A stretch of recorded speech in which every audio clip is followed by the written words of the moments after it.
Santuareños, muy buenos días. Hoy por este medio yo quiero invitarlos a que nos acompañen el 20 de julio a celebrar nuestros días patrios.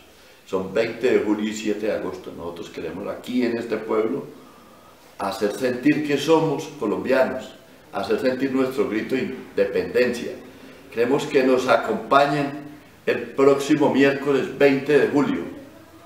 Queremos primero que todo arrancar con una misa en nuestra iglesia, orando por los santuareños que viven en este municipio y por los que están fuera de nuestro municipio, por los que están dentro del país y por los que están en el extranjero, que son para nosotros todos muy importantes.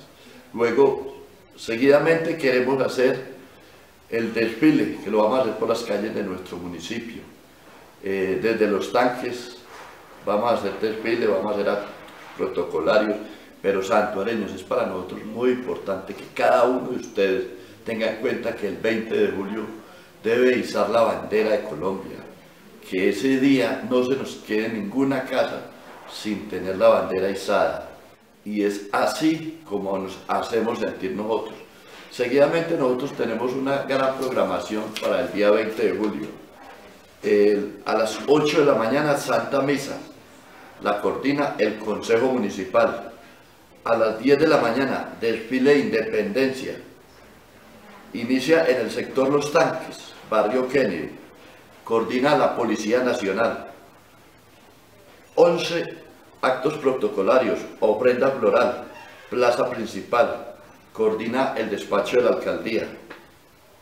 A las 2 de la tarde, jornadas deportivas, juegos tradicionales en la plaza principal, baloncesto, Escuela Marco Fidel Suárez, voleibol, Escuela Francisco Martínez, fútbol de salón, Instituto Santuario. Coordina la Coordinación Municipal de Deportes. 7 p.m, velada cultural, plaza principal. Coordina Oficina de Cultura, Deporte y Recreación de nuestro municipio. De manera que quedan todos invitados.